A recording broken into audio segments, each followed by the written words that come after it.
driving. Hope comes and stops us in our tracks. Bravely we prove in our striving, trudging together each day. Where there's a will, there's a way. Give me a little bit more time. I'm just doing the sharing stuff. All right. You're good. Sometimes that takes me a little bit. So.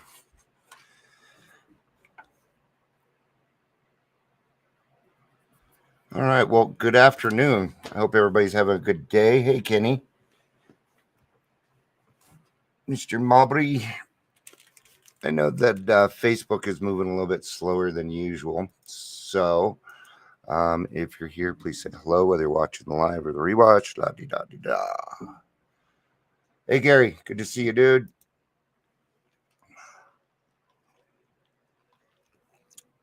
So, yeah, I just got back meeting. Chris and I went and met with Aurora Mental Health, the detox. And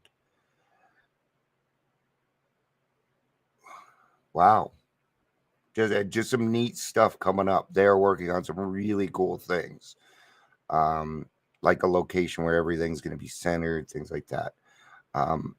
But we are going to be working hand in hand with them now. And beyond that, I've decided to go work there part-time. I asked him if that would be okay today, and he's like, yeah. So after 3 years of working on getting us in, I don't know, I felt like there'd be more excitement about it. I seem to be the only one really excited about it. Everybody's like, I don't want to work at detox. You know, what the fuck's wrong with you? A lot of things right with me too. So, but it was pretty neat because when he introduced me to the person that's working there now, right, her name is Deborah, beautiful lady. I like her already. He said, it's like, hey, Deborah, this is Dion. He's gonna be coming to work here. So it's like I haven't even interviewed yet, dude. So, but it's just neat because I'm seeing a lot of these relationships coming to fruition, and things are happening. I'm still trying to put together a 3-minute thing for the city council tonight. I'm doing what I can took a little nap. Well, but if I'm wore out at 6 o'clock, see, it's not too much further off, so I should be able to pull it off. Oh no, I'm writing that thing for 3 minutes, though, man. It's got to get right to the point. I got to get to what it is that I want to talk about. So, and here we go. I mean, this goes right with this. You don't have to hide how you're feeling. All right, but in that sense, I am talking about your relationship with God. Right? Yep, that's who I'm talking about. So I think a lot of people don't take their problems to God or their feelings to God because we're taking advantage of something, and it's not going to work that way. No. What if you were upset and I knew about it, but the ball was in your court and I was doing nothing? Is that going to help you? No. Oh, well, God already knows. Does he? Why are you God and do you know how he knows everything? Just curious. Well, if he knows everything, he probably does know. But that's not the point. It's not the point. And what we do is we use the Serenity Prayer to get at his shit. Right? So God grant me the strength to accept the things I cannot change. And we just put it right there. Oh, well, there's nothing I could do about it. But there is something that you can do about it.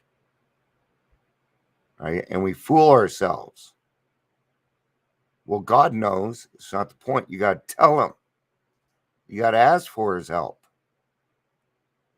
Right? If you're upset with them, tell them. I do. I'll tell you what changes. Nothing. Right?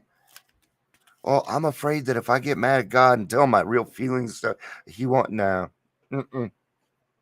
There have been a lot more people that came before you where God was like, "Yeah, come on in," and did a lot worse shit than you did, probably. Good chance of it. Right?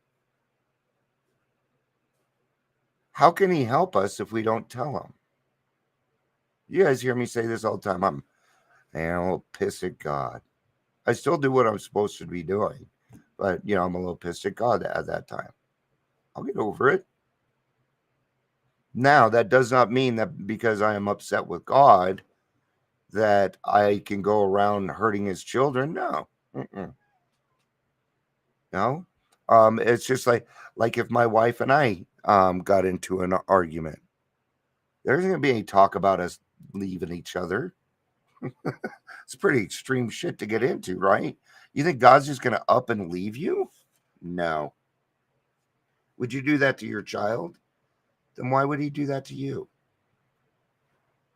So you cannot be afraid to hide your feelings from God. Tell him what's going on. God, I'm a fucked up place.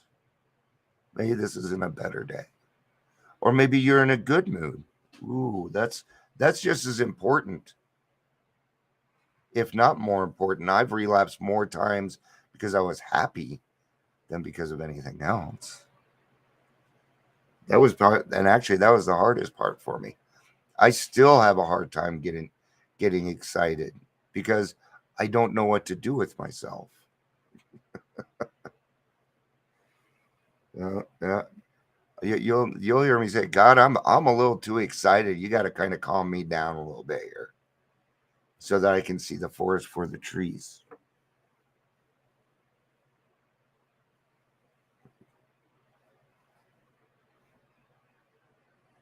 I'm fucking with my cat.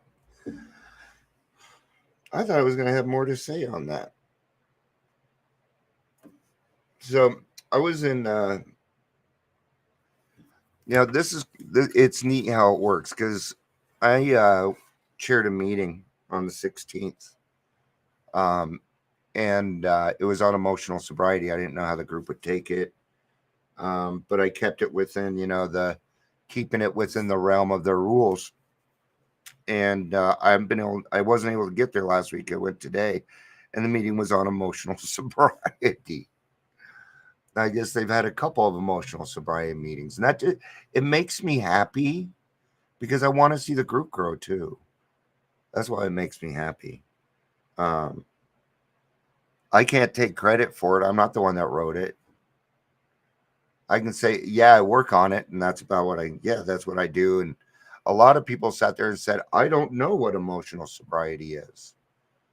And then they would talk about it, and yeah, they were off. What emotional sobriety comes down to is this: that you stop utilizing other people to determine your emotions. That your happiness starts coming from within and not outward, right? So maybe my wife gives me good news and I'm already in a good mood. That's just gonna put me in a better mood, right?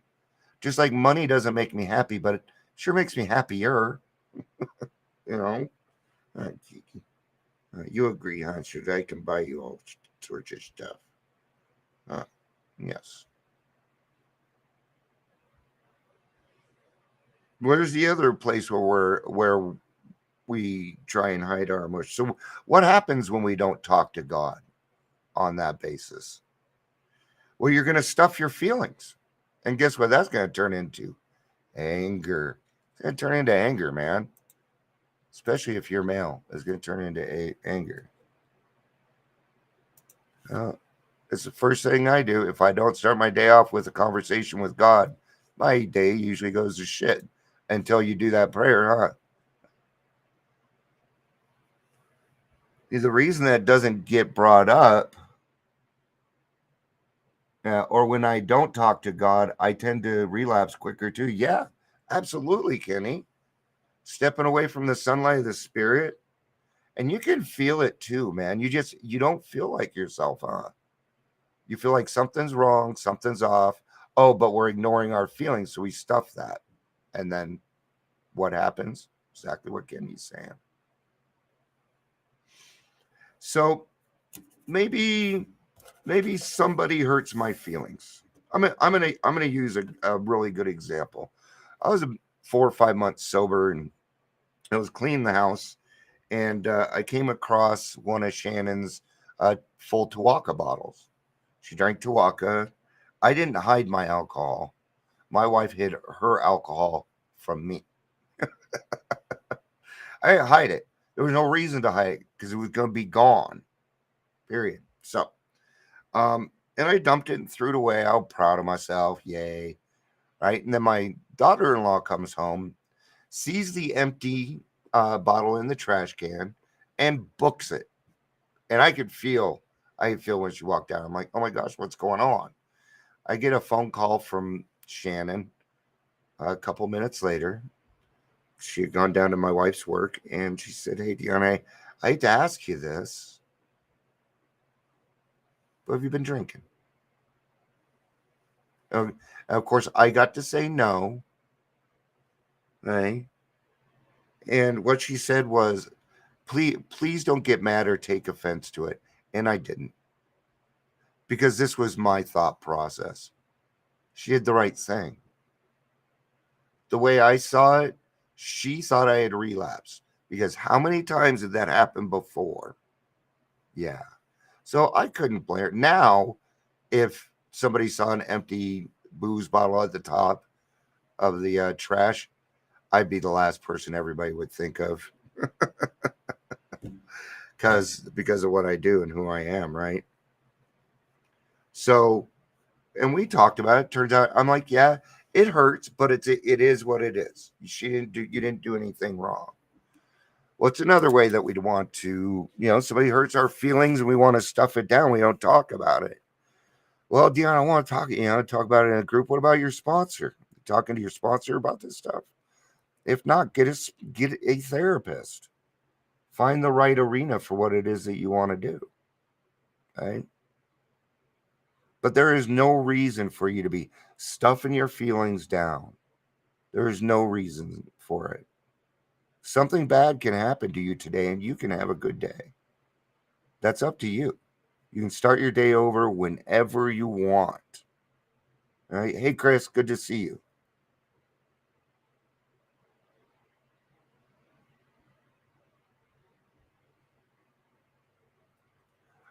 Chris, there's always those Zoom meetings, man, and they're always available. And I found out that Arid Club is closer to you than Primary Purpose. So give a call down there and see if somebody can pick you up. See what they can do about that. So, all right. Well, I am going to I'm going to go see if I can't start writing this 3-minute thing for the city council. Not sure how to go about it, but yeah, give me some prayers on the right things to say. I need God's words on this one. And yeah, it's either edit or arid. I think you're right though, Chris, is edit. Yeah, you're right. There's one off there that's off like 14th or something, like 14th and Garrison, something like that. So, all right. And if you guys want to watch me tonight, if you're in Aurora, that is, it's on Channel 8. So they're going to be making the decision on the homeless camp in Aurora. So this ought to be pretty interesting, because I'm going to be yelling at the people on the board. And I know some of them. But I told them that I would not be okay with a plan that was, out of sight, out of mind. And that's what this plan is. It's not even in Aurora. It's in Watkins. That's not Aurora. So they don't have homeless people in Watkins. So, yeah. I mean, is Watkins just going to become our base camp for everything that we do, or what? Nah, this is uncool, man. All right. I love you guys. Peace out and have a day. Thank you all for being here. And and stopping by, Chris. Kenny, it was good to see ya. Chris, as always. All right. I love you guys.